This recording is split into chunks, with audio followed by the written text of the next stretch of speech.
పాండవులను అసలు నిజంగా కృష్ణ పరమాత్మయే లేకపోతే పాండవులు లేనే లేరు.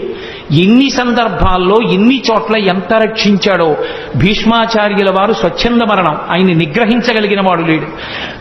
దేవతలందరూ వచ్చి ఒక పక్క నిలబడినా సరే ఆయన్ని నిర్జించలేరు. ఆయనే చెలరేగి యుద్ధం చేస్తుంటే ధర్మరాజు గారు భయపడిపోయాడు. నిద్ర పట్టక శిబిరంలో తిరుగుతుంటే కృష్ణ పరమాత్మని చూశాడు. చూశావా కృష్ణ, మా తాత భీష్మాచార్యుల వారు ఇలా విజృంభించి యుద్ధం చేస్తే నా సైన్యం అంతా మడిసిపోతుంది, ఎక్కడి నుంచి వస్తుంది నాకు విజయం అని అడిగాడు. పిచ్చివాడా, మీ తాత ధర్మపక్షపాతి. ఇదే సమయం, చీకటి పడిపోయింది, ఎవ్వరుండరు, నీ తాత శిబిరానికి వెళ్ళు.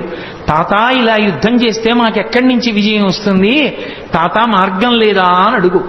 పాపం మహానుభావుడు ఇంతమంది మనవల్ని పిల్లల్ని పెంచి పెద్ద చేసి రాజ్యరక్షణ చేసినందుకు చిట్ట చివరికి తన మనవడి చేత అడగబడ్డాడు, తాత నువ్వు ఎలా చచ్చిపోతావు చెప్పు అని.